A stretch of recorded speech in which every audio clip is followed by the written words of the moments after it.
Kristo tumaini letu.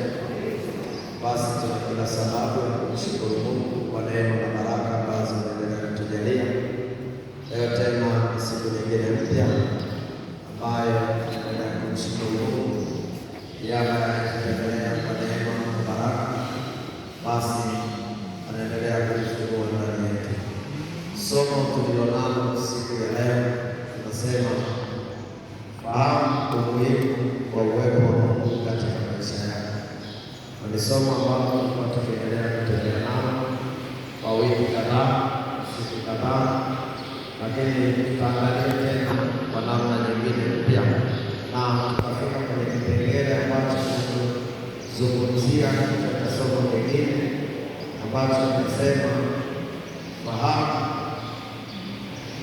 mashambulizi ya kiroho yanayoshambulia uwepo wa Mungu kwenye maisha yetu, na tutaendelea hasa katika kipengele ambacho ni jinsi gani umeshambuliwa na namna gani ambapo umepata mlango wa kushambulia katika maisha yetu.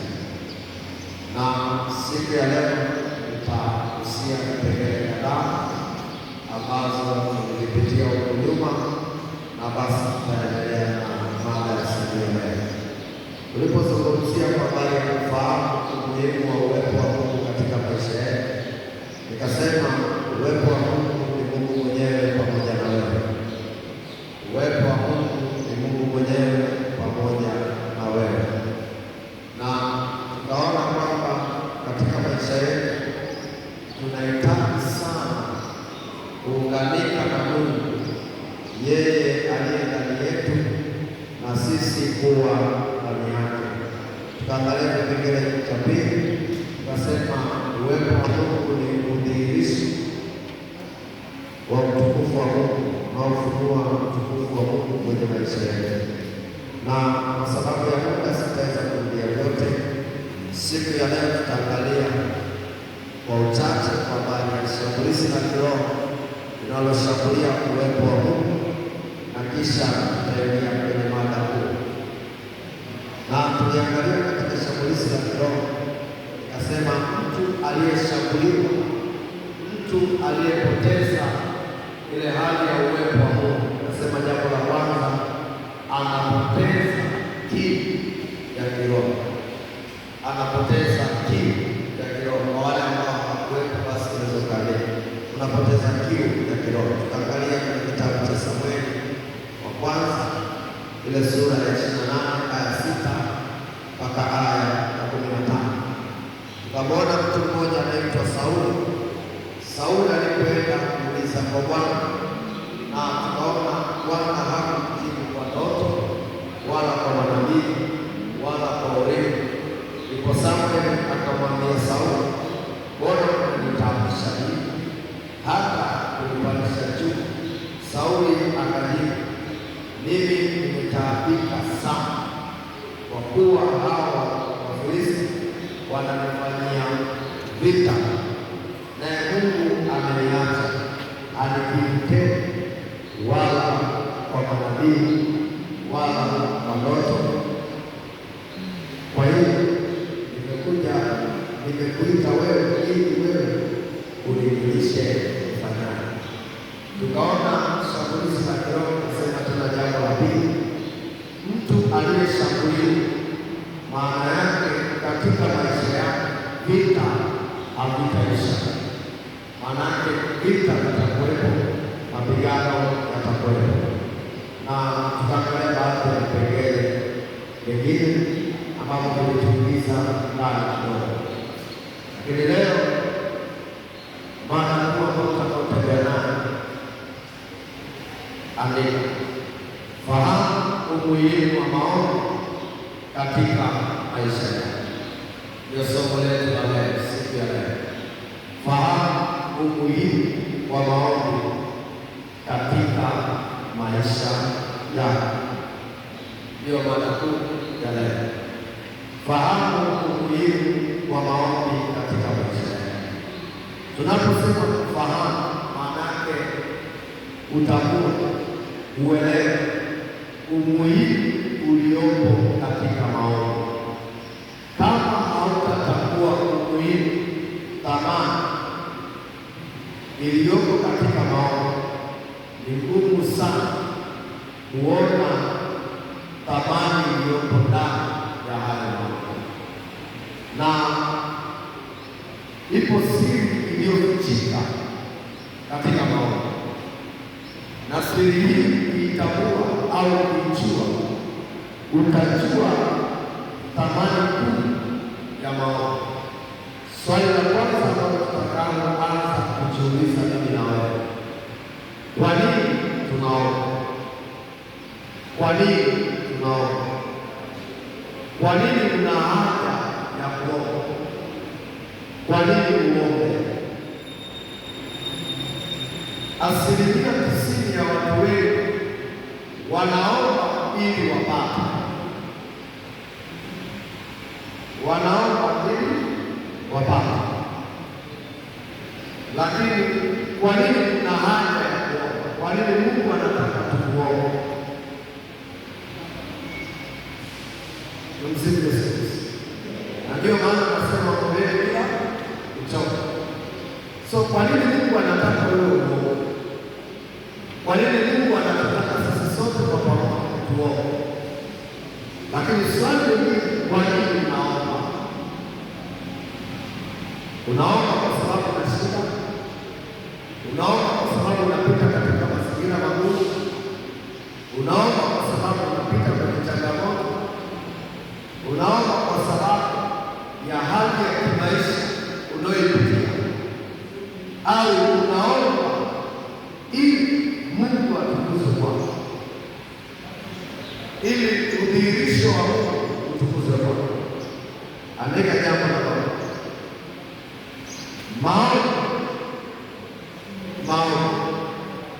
ni mlango ambao Mungu anautumia kujifunua kwako.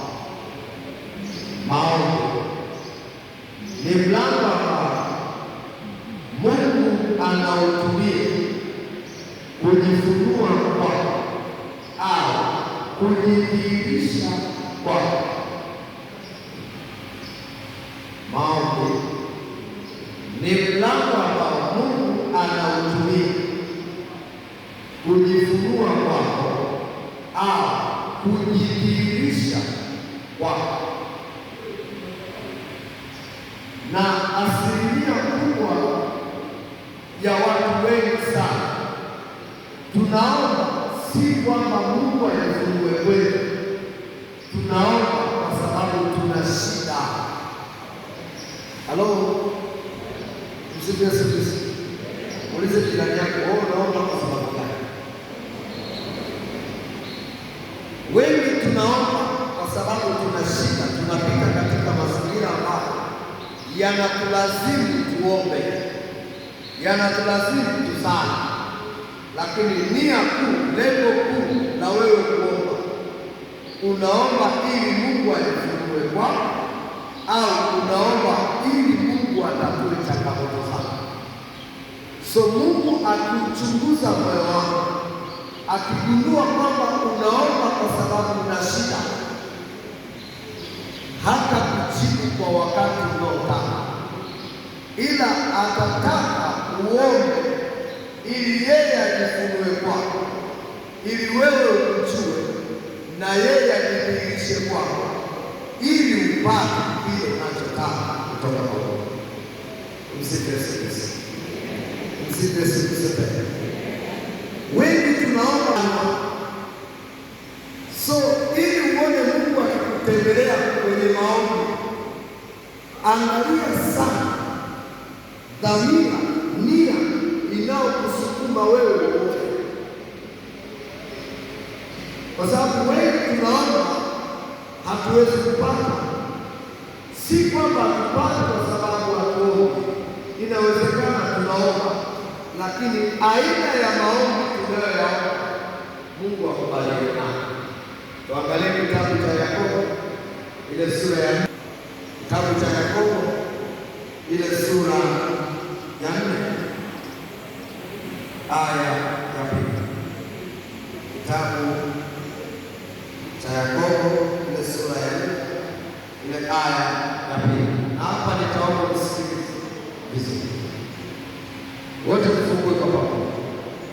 Huyu ni Yakobo anaomba, ndio maana nimesema ni muhimu sana kuangalia ni nini kinachokusukuma wewe uweze kuomba. Usiombe kwa sababu ya shida, usiombe kwa sababu unatamani Mungu akutatulie shida unayopitia. Tunaomba ili Mungu ajifunue kwetu. Hatuombi ili Mungu atatue shida zetu. Halo, sehemu ya kutatuliwa shida zetu ni kipengele cha mwisho ambapo wewe ndio unapaswa kumweleza Mungu haja ya moyo wako. Kipengele cha mwisho kabisa. Na hapa Yakobo anatupa picha, anasema hivi: mwatamani wala hamna kitu, mwaua na kuona wivu wala hamwezi kupata, mwafanya vita na kupigana wala hamna kitu, kwa kuwa hamuombi. Kwa kuwa hamuombi. Hilo neno lipigie sana. Alafu anasema hata mwaomba, hapa tena mahali kupigia sana, hata mwaomba wala hampati, kwa sababu mwaomba vibaya ili mvitumie kwa tamaa zenu. Tumsikie Yesu. Huyu ni Yakobo anasema hivi: mwatamani. Ni kweli unatamani kuomba, lakini dhamira yako ya ndani, tamanio lako la ndani, shauku yako ya ndani inayokusukuma wewe kuomba ni nini? Yakobo anasema mwatamani wala hamna kitu. Maana yake unaweza ukaomba maombi yasiyokuwa na matokeo. Halo, maombi ambayo unaweza ukaenda mbele za Bwana ukaomba, lakini maombi yale uliyoomba hayajamfanya Mungu kujifunua kwako, hayajaugusa moyo wako. Muulize mwenzako, wewe unaomba? Wewe unaomba kwa sababu ya tamanio ulilonalo? Tamanio lako ni nini? Shauku yako ni nini? Na ndio maana nasema hata mwaomba, hata mwaomba. Ni kweli tunaomba, ila nia inayotufanya kuomba ni nini? Na ndiyo maana nasema hata mwaomba wala hampati. Muulize mwenzako, hilo unachoomba unakipata? Anayeomba ili Mungu ajifunue kwake, maana yake ampate Mungu original kwenye maisha yake, akutane na Mungu kwenye maisha yake. Lakini kwa sababu tunaomba na kuomba kwetu, tunaomba na hatujipate vile tunaomba, maana yake inatudhihirishia kuomba kwetu hakuko sawa.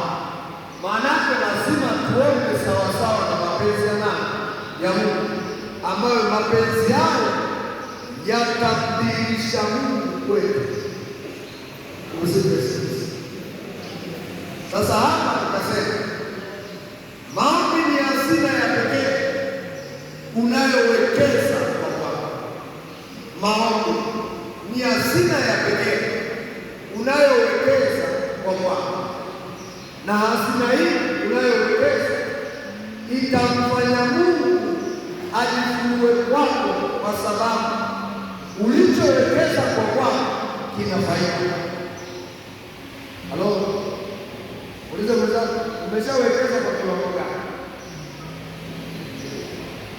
Mwangalie vizuri, mwambie umeshawekeza kwa kiwango gani? Je, umewekeza kwa Mungu mahitaji yako sana kuliko kuwekeza moyo wako kumwadhimisha Mungu sana, kumtukuza Mungu sana, kumwambia Mungu jifunue kwangu, nikutane na wewe? Ndiyo maana nikaanza kusema kipengele hiki hapa, maombi ni mlango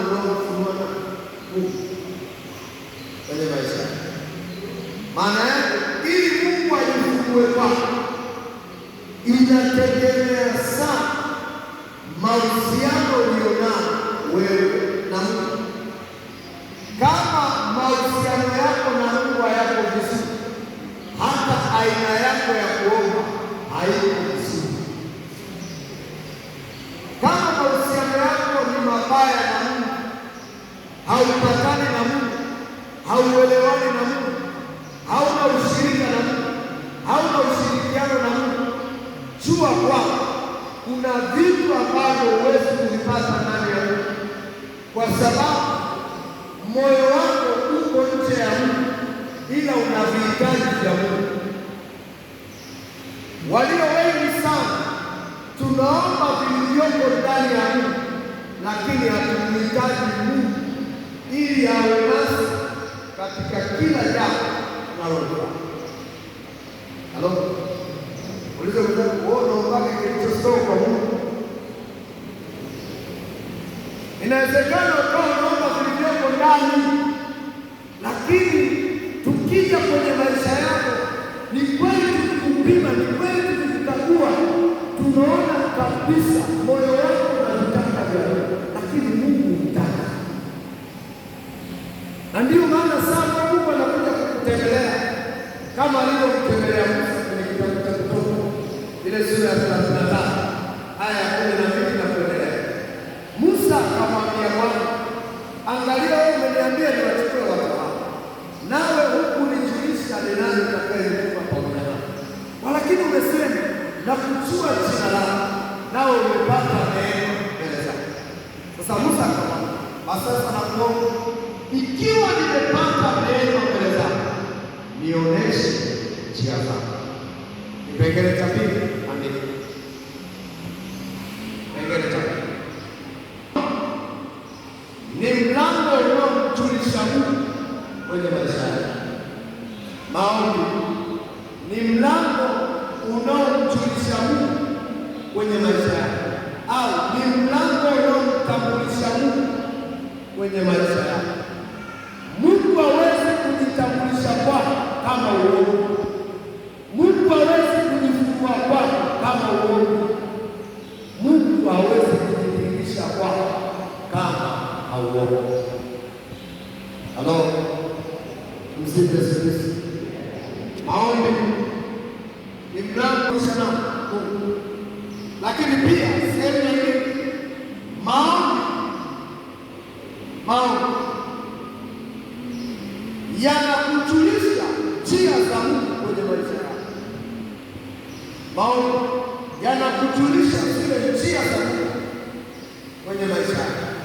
Ukikaa kwenye maombi, ukikaa kwenye faragha yako wewe na Mungu katika sala, katika maombi, kutakusaidia sana kuzijua njia za Mungu. Huwezi kuzijua njia za Mungu kama uongo, na huwezi kumjua Mungu kama uongo.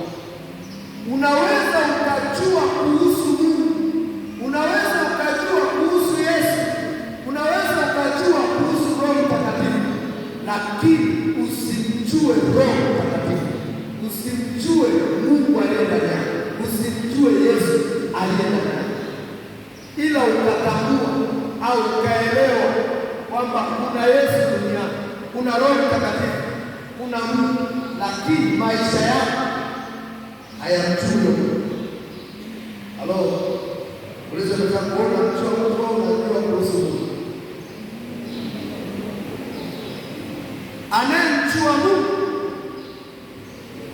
anayemjua Mungu ana uhakika na huyo Mungu. Anayejua kuhusu Mungu hana uhakika na huyo Mungu, ataenda kwa hisia, kwa hisia kwamba Mungu huwa anatenda, lakini yule anayemjua anasema Mungu anatenda, sio huwa. Mungu anatenda, Mungu anafanya. Halo, unaweza kuona viwanda nini? Inaweza ikawa unajua vile vya Mungu, lakini usimjue Mungu mwenyewe.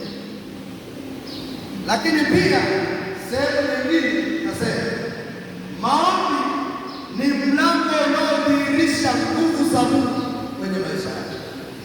Maombi ni mlango unaodhihirisha nguvu za Mungu, uwezo wa Mungu, mamlaka ya Mungu kwenye maisha yako. Maombi ni mlango ambao unadhihirisha nguvu za Mungu, uwezo wa Mungu, utukufu wa Mungu na neema za Mungu. Kama uombi usitegemee kukutana na nguvu za Mungu. Kama uombi usitegemee kukutana na uwezo wa Mungu. Na ndiyo maana swala la kuomba ni swala ambalo linamhitaji mtu binafsi, sio kikundi, sio watu. Linamhitaji mtu binafsi, yeye peke yake, awe pamoja na Mungu, awe kitu kimoja na Mungu, awe shirika moja na Mungu. Halo, usiseme sioni kwa sababu sina watu wa kuomba nao. Unaomba kwa sababu wewe unamhitaji Mungu na Mungu anakuhitaji wewe. Sasa Wakristo wengi sana tunapita hapa utaona tunaomba kwa sababu si kwamba tukutane na Mungu, si kwamba tukutane na uwezo wa Mungu, si kwamba tukutane na nguvu za Bwana. Tunaomba kwa sababu tuna mahitaji ambayo tunayahitaji kwa Mungu, lakini hatuombi kwa sababu tunamhitaji Mungu. Halo, mzike sisi.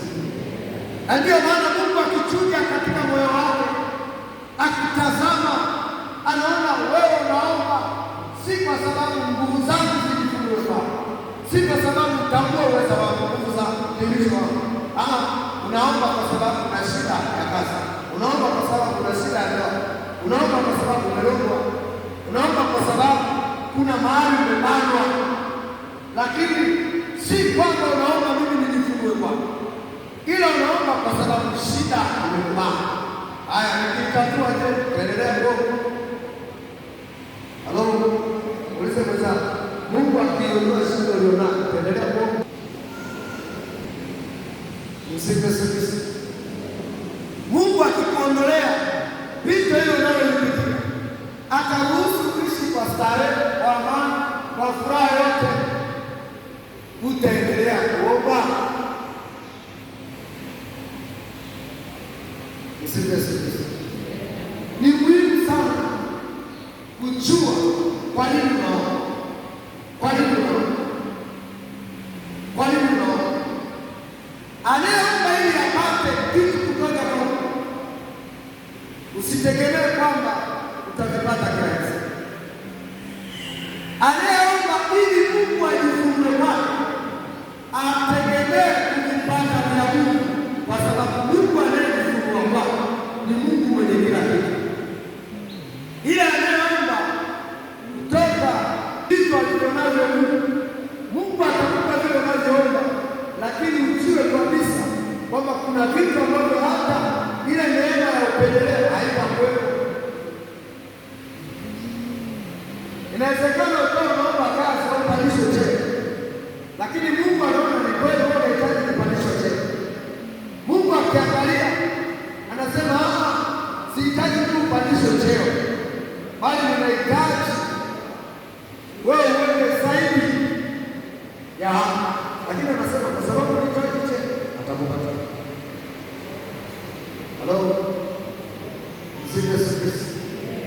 Kristo tumaini letu.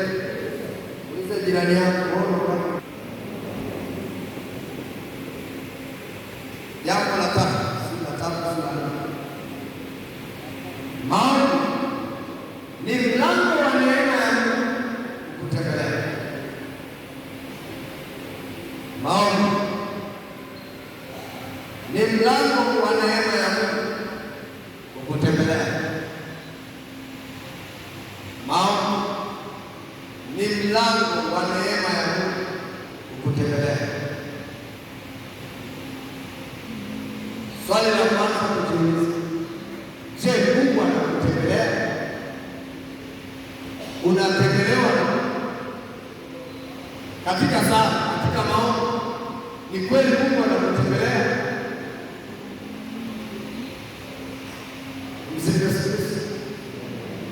Mzee jirani yako, wewe unatembelewa?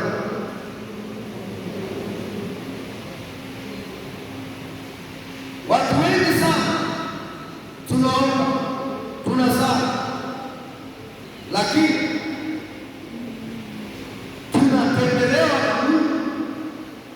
Mungu anakutembelea katika kuomba kwako.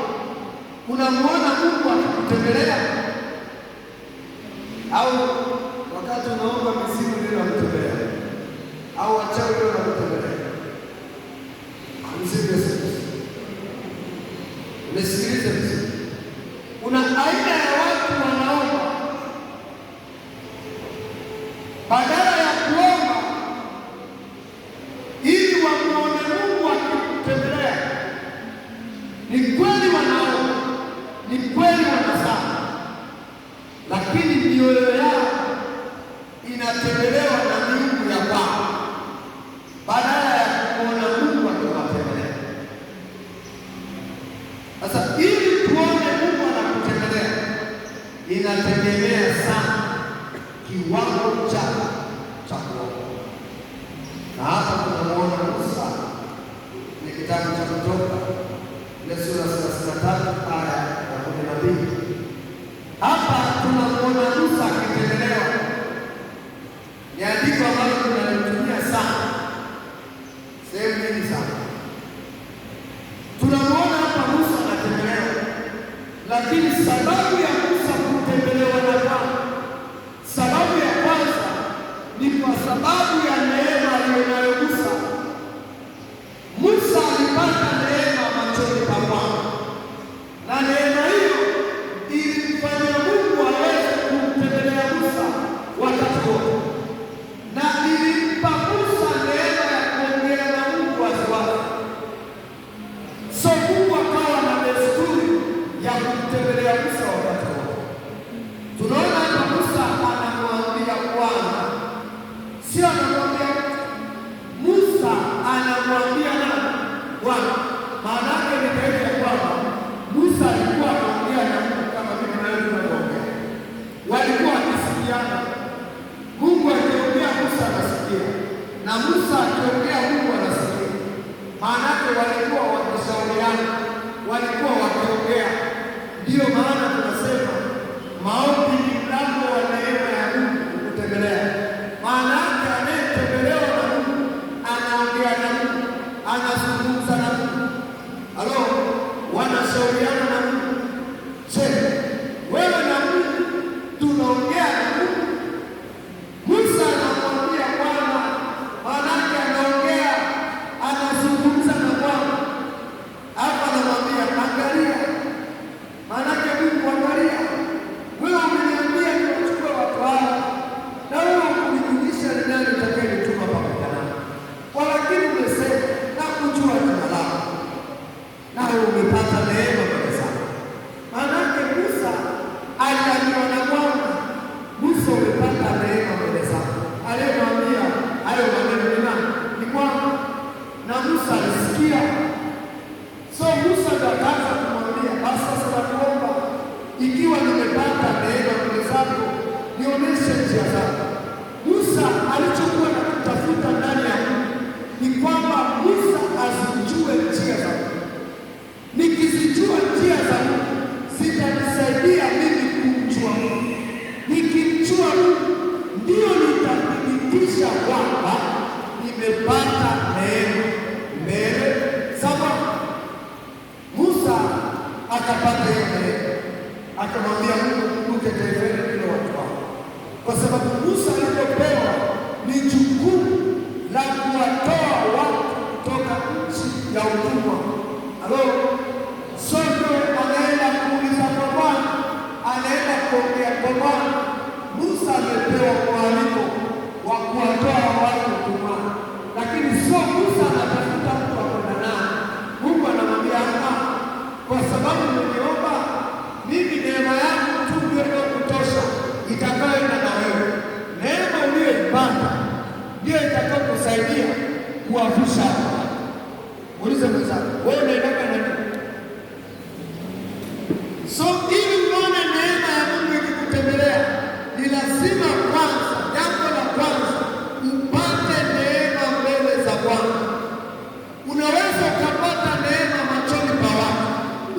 usipate neema machoni pa Bwana.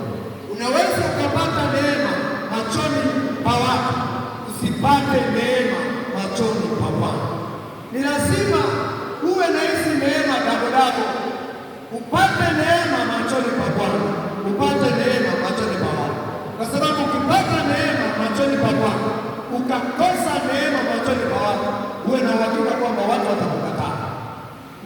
Halo, ila ukipata neema machoni pa Bwana, maanake neema hii ili uipate, unaipata kwa njia ya maombi, ambayo neema hii itakupa kibali machoni pa Bwana na itakupa kibali machoni pa watu. Kila unapoenda neema ya Bwana inaambatana na wewe. Ndicho kilichokuwepo ndani ya Musa. Musa amepata neema machoni pa Bwana, na ndiyo maana Mungu akamwambia na kujua jina lako, kwamba jina lako ni jina la neema. Hatuna muda wa kupita kwenye majina, sio kila jina ndani yake limebeba neema. Halo, msifu Yesu Kristo. Kwa sababu kuna aina ya majina unaweza ukapewa yasikupe kibali cha kwenda mbele za Bwana, kwa sababu kwa njia tu ya lile jina inakuwa ni kizuizi tosha kinachokuzuia wewe kwenda mbele za Bwana. Unaenda mbele za Bwana kwa jina ambalo Mungu alitambua. Halo, Musa ameambiwa umepata neema machoni pangu. So neema hii aliyopewa ndiyo inamsaidia Musa, na katika hili tukaona sehemu hii mstari wa 14 akasema, uso wangu utakwenda pamoja nami nitakupa raha. Ngoja nikwambie, kuna thamani kubwa sana kwa yule aliyepata neema machoni pa Bwana kwa njia ya maombi, kwani ndani yake kuna raha. Msifu Yesu Kristo. Ukiona unaomba ndani ya moyo wako usikii raha, kuna kitu kimepungua. Ukiona unaomba au unasikia hali ya uzito wa kuomba, huwezi kuomba, huwezi kusali, maana yake kuna kitu ambacho, kuna raha, kuna neema imepungua ndani yako. Ni lazima ujifunze kuitetea, kwa sababu neema uliyopata naye shetani anaitaka. Musa anaambiwa na Bwana kwa lugha nyingine, wewe ulikuwa unatafuta mtu wa kwenda na wewe, lakini mimi Mungu ninaenda na wewe. Twende pamoja, tutembee pamoja, tushikamane pamoja, tuambatane pamoja, tuamue pamoja, tufikiri pamoja, tutende pamoja. Ndicho alichokuwa anamwambia Musa, kwamba mimi Mungu nitaenda na wewe, tutafanya kazi pamoja, tutawatoa watu utumwani pamoja, tutaambatana pamoja, tutashauriana pamoja. Kwa hiyo huna haja ya kwenda na watu, kuna haja ya kwenda na mimi ambaye ndiye nitakayekushauri, nitakayekuonyesha njia, alafu nitakayekujulisha yaliyoko mbele yako. Uweze kuona ndani. Musa alipata neema ya kwenda na Mungu, ya kuambatana na Mungu. So Musa akaona hii ni ahadi nzuri, so Mungu usipoitekeleza nitakosa uwepo wako. Akasema hivi, uso wako usipokwenda pamoja nami, usituchukue kutoka hapa. Kwa maana itajulikanaje kuwa nimepata neema mbele zako? Halo, anasema kwa maana itajulikanaje kuwa nimepata neema mbele zako, mimi na watu wako, si kwa sababu unakwenda pamoja nasi. Hata mimi na watu wako tutenge na watu wote walio juu ya uso wa nchi. Kwa lugha nyingine, Mungu alikuwa akimthibitishia Musa kwamba Musa, niko na wewe, na Musa akataka uthibitisho kama kweli unaenda na mimi. Mungu, usinidhalilishe nikienda kwa hao watu nikiwaambia Bwana ndiye aliyeniagiza nije niwatoe katika nchi ya utumwa, watanielewaje? Hawawezi kunielewa. So Mungu, ninafanyaje hapa ili waweze kunielewa? Mungu akamwambia, nitaenda na wewe. Nitakapoenda na wewe nitajitambulisha kwako, nitajifunua kwako, akili zao fahamu zao zitakuelewa. Halo, tumsifu Yesu Kristo. Anaenda na Bwana, njia zake hazina kizuizi. Anayeambatana na Bwana, njia zake hazina. Kwa nini? Anaenda na Bwana. Ila anaenda na watu, uwe na uhakika vidingi vitakuwepo. So ndio Musa anamwambia Ibrahimu. Sikiliza jibu la Bwana. Maneno mstari wa 17 kwenye kitabu cha Kutoka 35 mstari wa 17. Bwana akamwambia Musa, nitafanya neno hili ulilolinena, kwa maana neema mbele zangu, nami nakujua jina lako. Hili neno analosema kwa maana umepata neema mbele zangu, Mungu kalirudia sana. Unisikilize, tunza sana, linda sana neema ulionayo leo. Halo, tunza sana neema inayokuwezesha leo kuja kwenye maombi. Tunza sana neema inayokuwezesha kuomba. Tunza sana neema inayokusaidia kufunga na kuomba. Ikiondoka utaitafuta kwa machozi. Huwezi kuomba masaa na masaa kama una neema, na ndiyo maana tunatofautiana neema. Kuna watu ambao neema walionayo haiwasaidii kufungua ndoa. Halo, wenzangu, neema ulionayo ikoje? Nakupa kibali machoni pa Bwana. Asema Yesu. Halo, mwambie kile unachoomba ni kweli umepata neema. Ukitaka kujua pale ambapo jambo limekwama, unaliombea, so ndani yake halina neema za Bwana, uwe na uhakika utaomba kwa shida sana. Utaomba utaona kama Mungu kagoma kukupa majibu. Si kwamba amegoma, ila una kibali cha neema kinachofanya mbingu ziingilie ndani. Ndio maana Yakobo anasema hata maomba wala mbaya, kwa sababu kuomba vibaya, Mungu akiangalia anaona ni kweli naomba, lakini aina ya uombaji wako ni mbaya. Hauwezi kuruhusu neema yako kujifungua kwako. Kwa mpaka ubadilishe pia, mpaka ubadilishe aina ya kuomba.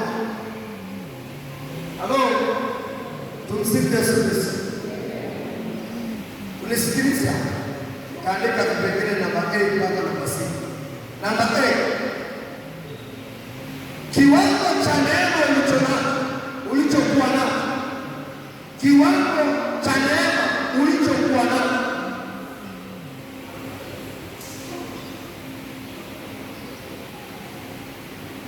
Kiwango cha neema ulichokuwa nacho kinategemea sana kiwango chako cha maombi.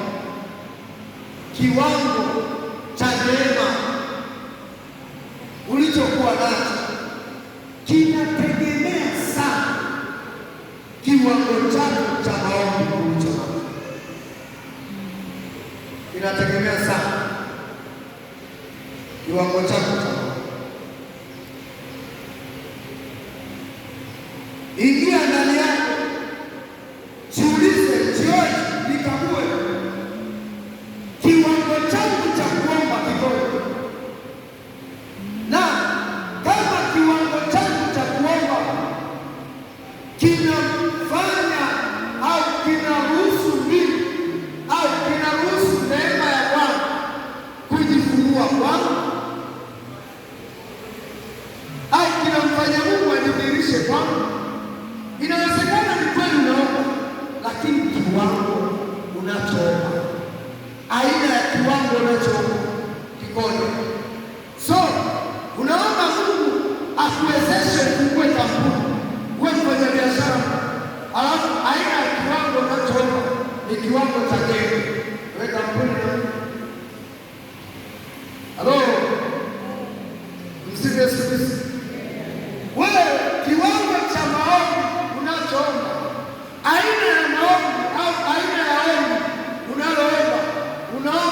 kampuni, alafu unaomba dakika 2, alafu unasema Mungu anasikia kama maneno mawili, ushindi una pepo la asubuhi. Msifu Yesu Kristo, msifu Yesu Kristo.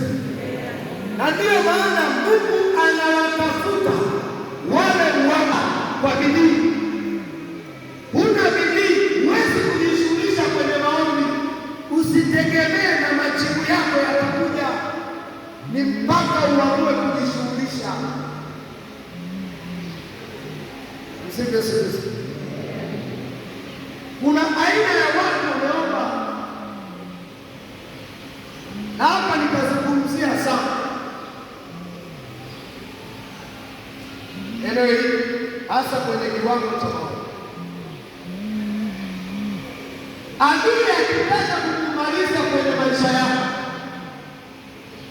atapambana sana na muda wako wa maombi na aina yako ya maombi, na ndiyo maana atahakikisha ya kwamba kwa namna yoyote, kwa jinsi yoyote, hauoni vile inapopasa.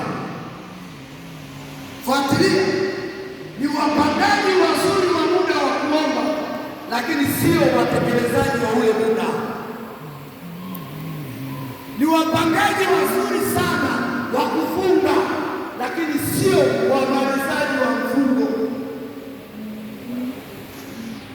Halo, ni wapangaji wazuri, ndio utasema nitasali novena fulani, nitasali rozari fulani, lakini sasa wakati unapotaka kuchukua maamuzi ya kuamua kuomba, so ndani yako nasikia uzito, alafu ile kiu inakata, appetite inakata, usikii tena ile shauku ya kuomba.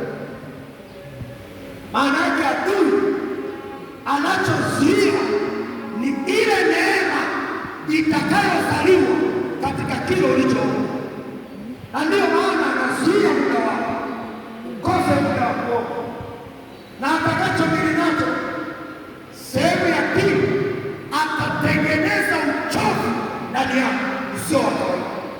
Ukitaka kuchua ule muda wa maombi ukifika, so mwili unachoka sivyo kawaida, alafu ukasema basi siombi, ngoja nikafanye kazi nyingine, so mwili unarudi mahali pake.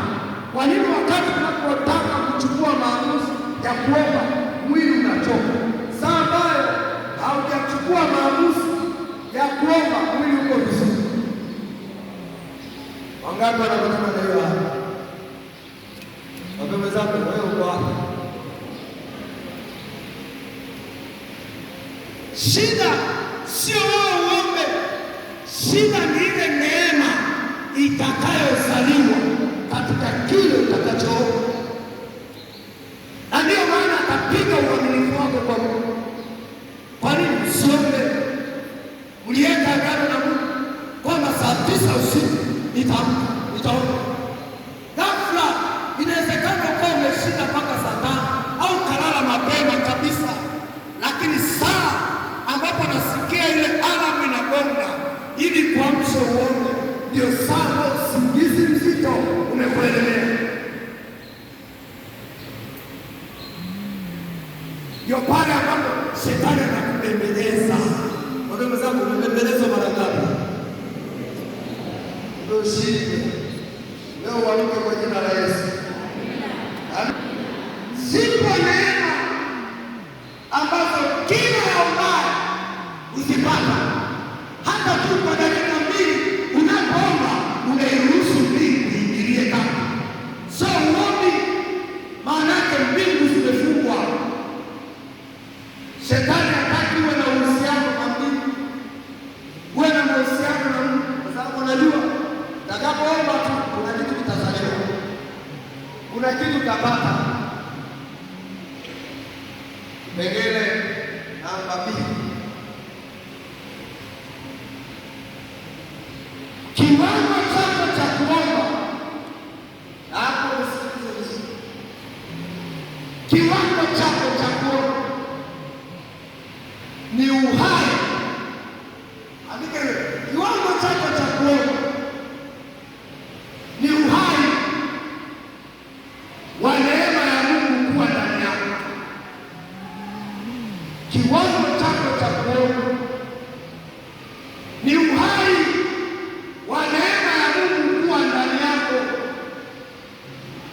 ukikosa ile kiu ya kuomba, ukishindwa kuomba, unaangamiza uhai wako.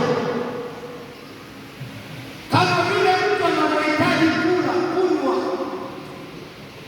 ndivyo ambavyo unamhitaji Mungu kila siku.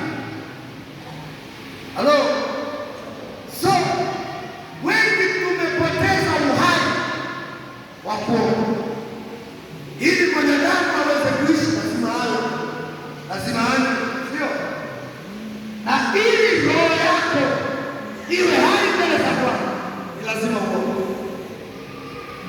Kwa lugha nyingine, kuomba ni lazima, kuomba ni wajibu, kuomba ni chakula unachokihitaji kila siku.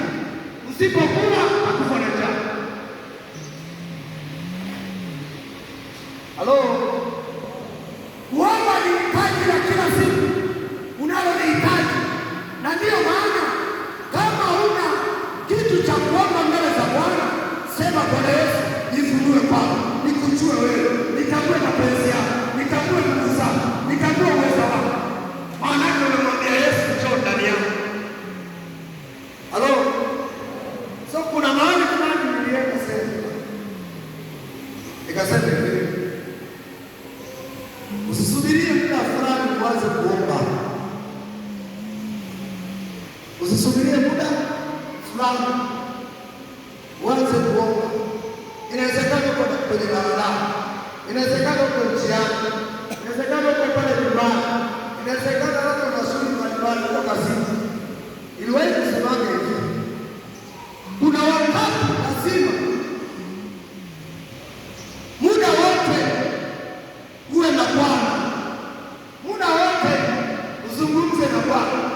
Nikasema ni lini mrefu amka asubuhi ukasema Yesu, tufanye kazi pamoja, tushauriane pamoja, twende kazini pamoja, tutende pamoja, tuongee pamoja, tuamue pamoja.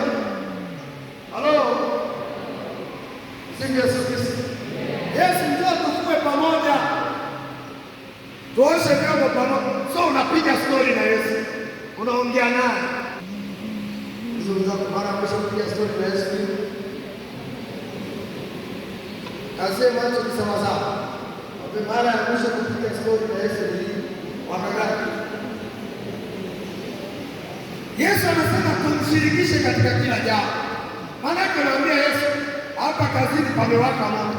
Kwa hiyo Yesu, huu moto ndio washika leo umewasha. Uzime mwili. Halo. Sifa Yesu Kristo. Kuna vitu usipokuwa makini, unaweza kuona kama Mungu ni mbali. Unaweza kuona kama Mungu yuko mbali na wewe. Kumbe Mungu yuko karibu na wewe nyakati zote. Na ndiyo maana unamhitaji Mungu katika kila saa, kila sekunde. Napenda kutumia msemo huu ambao Father Baptist anapenda kutumia. Anasema kila wakati penda kujinenea, penda kujitamkia, penda kujiongelea. Sema mimi ni bora. Yesu, kama ulivyokuwa bora, na mimi ni bora kwako. Mahali ambapo siko bora, wewe ukawe bora kwako. Penda kujiongelea. Mwambie mwenzako, penda kujiongelea. Sio wakati wanakudharau na unasema kwa kweli ninadharaulika. Unaambia Yesu, hii ndoa yangu ikivunjika, wewe umevunjika huko. Ndoa ikivunjika hapa. Biashara ikiharibika, wewe ndio umeharibika. Halo? Hizo unaweza kufeli wapi?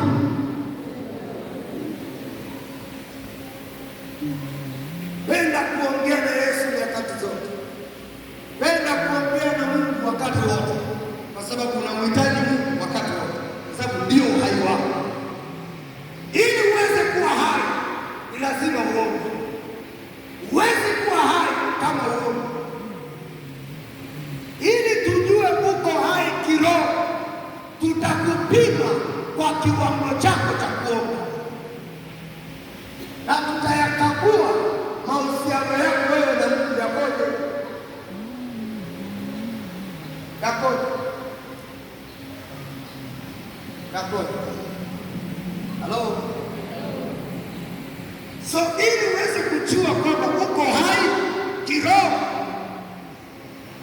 mambo haya yafuatayo ya kuyazingatia. La kwanza, jikague mahusiano yako na Mungu yakoje. Jikague kwa kina mahusiano yako na Mungu yakoje.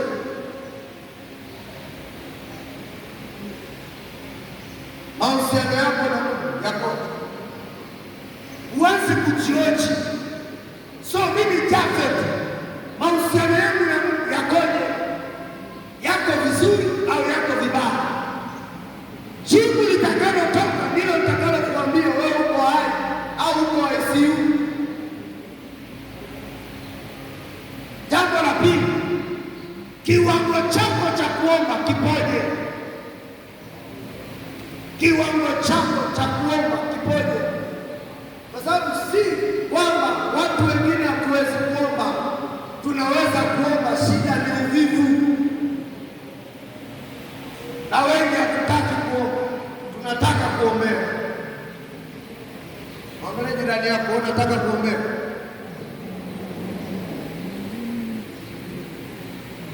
Asilimia 90 ya Wakristo wengi wanapenda sana kuombewa kuliko kuomba. Hapa mkanisamehe, tumsifu Yesu Kristo. Unataka kuombewa, nasema macho kwelikweli, unapenda kuombewa. Wewe kila siku uombewe, lini utaomba? Sasa hapa nataka nikupe picha fulani. Sababu inayowafanya Wakristo wengi wapende kuombewa, la kwanza ni wavivu kuomba. Ni wavivu kuomba. La pili,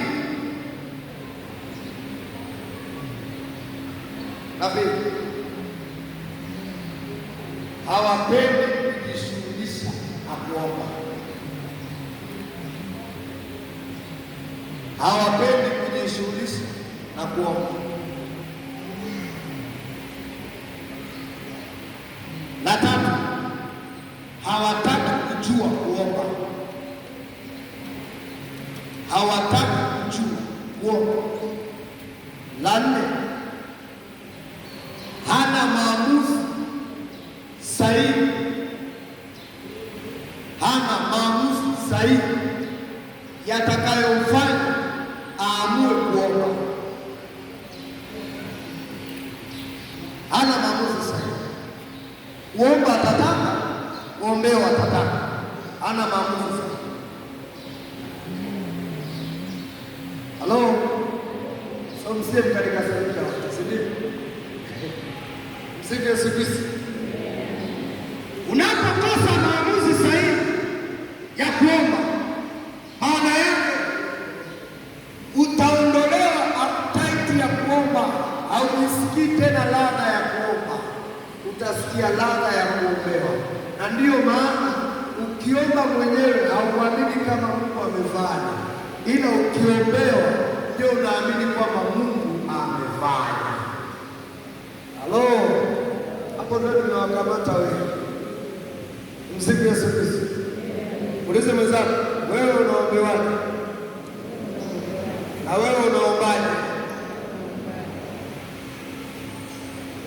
Kuombewa sio vibaya, kunakusaidia au kunakuwezesha kukuimarisha. Ngoja nikwambie hivi, anayeombewa ana 10% ya majibu yake. Anayeomba ana 100% ya majibu yake.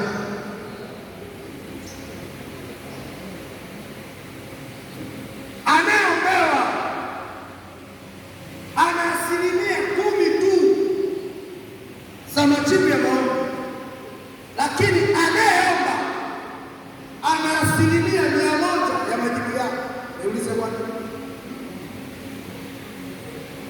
kwa sababu mimi nitakuombea hata kama utanieleza historia ya maisha yako yote, bado sitakuwa na mzigo kuwa nao. Halo, wewe ndio uliobaki kwenye kona, ndio unajua shida yako. Mimi nitakuombea, nitakuacha, nitakwambia amani ya Bwana iende na wewe, lakini haina maana kwamba tatizo limeisha. Kazi ya kujishughulisha iko kwako, haiko kwa mwingine, haiko kwa mtumishi. Mtumishi atakwambia nenda, lakini jukumu la kuomba liko kwako. Ni wewe utakayemwambia Bwana, niondoe kwenye hii dhoruba.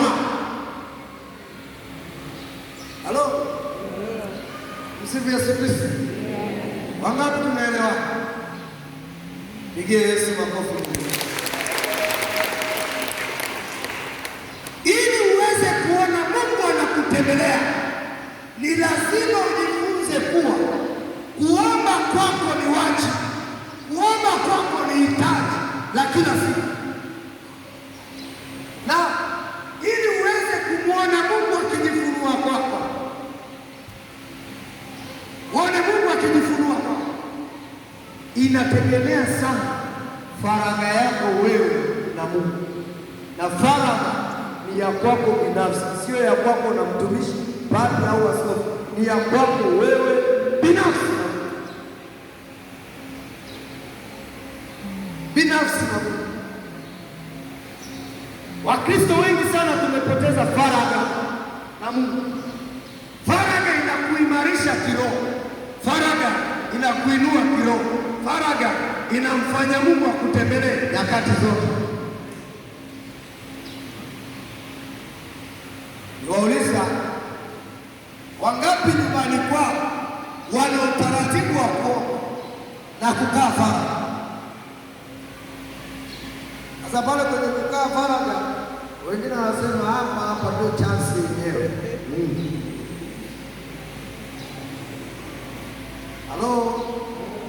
Yaani ndio analala, sio anakaa faragha, analala. Hapo kutoka kanyoka kamepita. Kwa kweli Mungu amenisemesha kwenye ukoo wetu kuna kamzimu kanyoka. Shindo kwa jina la Yesu, nalo kaota ndoto. Msifu Yesu Kristo. Hapo akitoka ataanza kukemea. Baba, katika jina la Yesu ninakemea mizimu yote.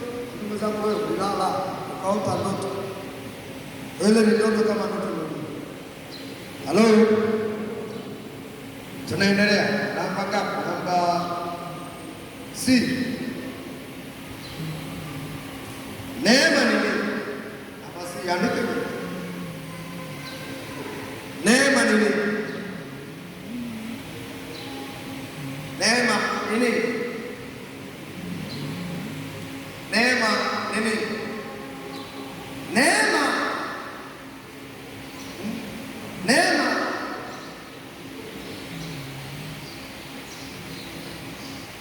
Neema ni uwezesho wa kimungu unaokuwezesha pasipo mastahili. Neema ni uwezesho wa kimungu unaokuwezesha pasipo mastahili. Neema ni uwezesho wa kimungu unaokuwezesha pasipo mastahili.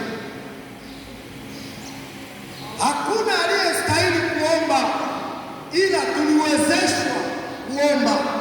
Mungu alituwezesha, ndiyo maana tunaweza kuomba. Na leo tegemea kuwezeshwa na Bwana. Lakini pia neema ni Mungu kukusaidia, ni Mungu kukusaidia pasipo mastahili yoyote, au ni kupewa kitu kutoka kwa Bwana pasipo mastahili, pasipo mastahili. So Mungu anakupatia si kwamba ulistahili, ila ni kwa sababu Mungu aliamua kukuwezesha pasipo mastahili. Tumsifu Yesu Kristo. Muulize mwenzako, wewe uko hapa,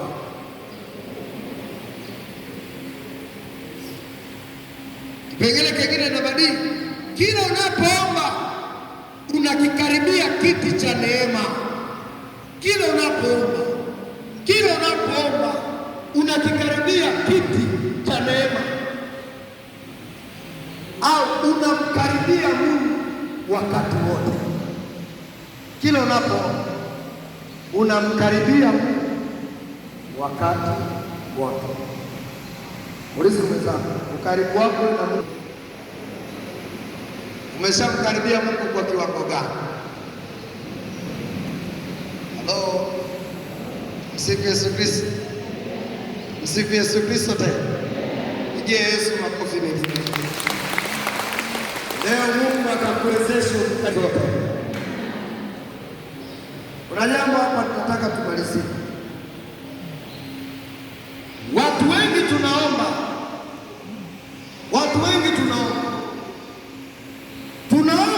si kwa sababu tumkaribie Mungu, tunaomba kwa sababu tuna vihitaji vya Mungu. Halo, hatuombi ili tumkaribie Mungu, ila tunaomba ili tuvipate vya Mungu.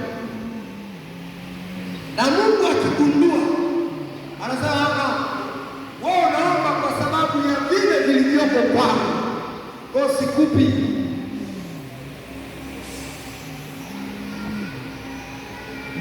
Ni muhimu sana kujiuliza, kujioji, kujikagua. Kama ninaomba ili nimkaribie Mungu, na kama nimkaribie Mungu ili Mungu awe kwangu na mimi niwe kwake, au ninaomba kwa sababu nina shida, nahitaji mabadiliko kwenye maisha yangu, ninaomba kwa sababu nimebana. Asapo nisikilize na kipengele ambacho nitazungumza. Kuna wakati nilisema maombi ni leseni. Maombi ni nini? Ni leseni inayotoka kwa mwanadamu ili iruhusu mbingu iingilie kati. Kwa hiyo anayeweza kuomba ana leseni, kwa lugha nyingine ana kibali. Kama una kibali cha kuomba, hata ukiomba utaona maombi ni mzigo. Walikama siameelewa, huwa tunaongoza maombi kwenye magrupu, kuna watu hawaombi. Ni kwa nini? Ni kwa sababu maombi kwake ni mzigo.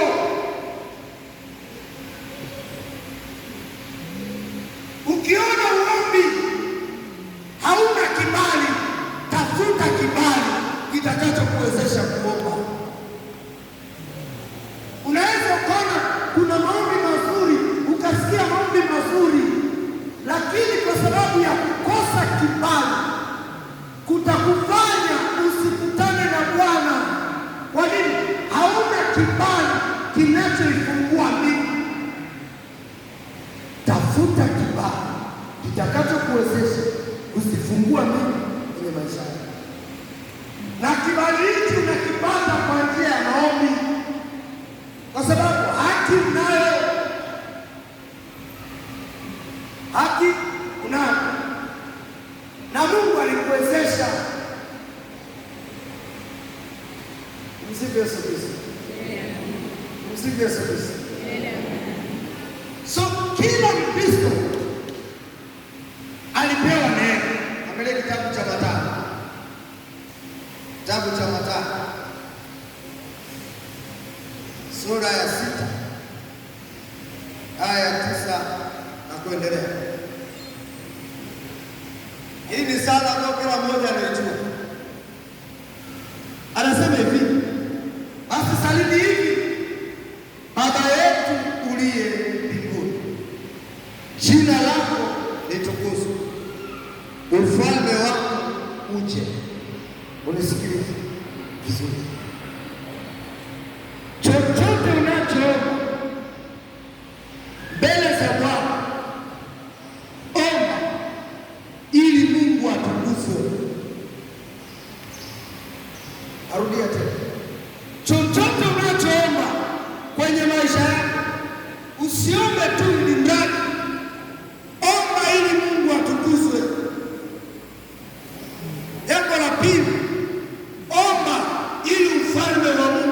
uje. Ufalme wa Mungu usipokuja, Mungu hatatukuzwa.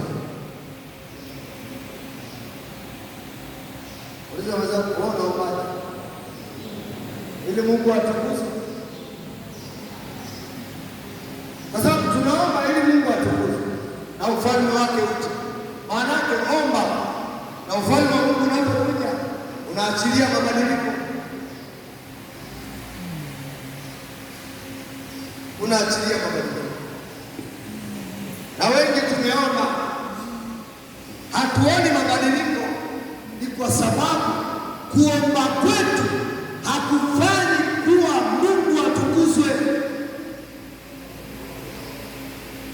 Ifike mahali kwa kuomba kwako watu wamtukuze Mungu wako, kwa kuomba kwako watu waseme hakika huyu mtu ana hofu ya Mungu, huyu mtu ndani yake ana ile neema, ana ile nguvu za Mungu ndani yake. Kwa nini? Anayetukuzwa ni Mungu aliye ndani yake. Kwa nini? Aliweka ufalme wake ndani yako. Na ndiyo maana nikasema omba, kwa sababu mbingu zina kibali. Omba kwa sababu na kibali machoni pa Bwana. Na mwenye kibali ni kila aliyebatizwa, ni kila aliyemkiri Yesu, ni kila aliyemkubali Yesu, ndani yake na kibali. Kwa hiyo unasema sina kibali, unacho, ila ujui nafasi yako. Halo. So unaweza kusema mtumishi, sasa unaje? Mbona kama naomba lakini maombi yako hayana kibali? Kibali unacho, ila aina ya uombaji wako ukoje? Aina ya uombaji wako ukoje? Na wengi tunaomba ili mambo yetu yaende, hatuombi ili Mungu atukuzwe, hatuombi ili ufalme wa Mungu utukuzwe. Tunaomba ili tufanikiwe, tunaomba ili tuendelee, tunaomba ili tutende. Na adui akishagundua, ndio mahali ambapo atapambana sana kuzuia Mungu asitukuzwe kwako. Na ndio maana wale wanaomba kwa uaminifu, kwa ukamilifu, ndani yao vita yao sio ya kawaida. Kwa nini? Wanajua wakiomba kwa kumaanisha Mungu wao atatukuzwa, na shetani hataki Mungu atukuzwe. Halo. Na ndio maana kaanza kukutana na vijiji, kaanza kukutana na uzito sio kawaida. Ni kwa nini? Ni kwa sababu katika hilo unaloliombea ndani yake Mungu atatukuzwa, na akitukuzwa Mungu atachukua utukufu wake, na shetani atachukua nini? Atapata hasara. Wala kunaambia shetani atafurahia akipata hasara? Hawezi kufurahia. Kwa atahakikisha kwamba anapambana na wewe kwa namna yoyote akuzuia. Hapo nisikie, kitazaliwa kitu hiki, utaanza kupuuza kuomba, kupuuzia maombi. Hata mwambie kuna maombi mazuri, utapuuzia. Nasema hata niliomba Mungu ajajibu. Wewe kuomba tena, kila unachoambiwa uombe unapuuza. Halo. Ile ni ishara mojawapo inayokujulisha kuwa kuna mahali umeshashambuliwa. Inabidi urudi tena kwa Bwana, umwambie Bwana, mahali ambapo niliposhambuliwa nirejeshe tena kwa upendo. Amen. Msifu Yesu Kristo. Siku ya leo nitatamani sana kila mmoja awe na kiu ya kuomba kibali cha uwezesho utakaowawezesha kuomba. Amina. Kwa siku ya leo itumie vizuri, utamwona Mungu akikutembelea, utamwona Mungu akijifunua kwako. Jumatatu ijayo tutaendelea. kuna baadhi ya vipengele tutapita, tutaona na tutaona hapa ni wangapi wameshambuliwa, ni wangapi ambao wamepoteza uwezo wao hapo. Biblia inasema kwenye kitabu cha Isaya ile sura ya 62 aya ya 1, anasema kwa ajili ya Sayuni sitanyamaza, kwa ajili ya Yerusalemu sitatulia, hata haki yake itakapotokea kama mwangaza. Siku ya leo tukamwambie Bwana asinyamaze juu ya maisha yetu, ili tukapate majibu yetu kama mwangaza. Amina. Simama kwa miguu yako.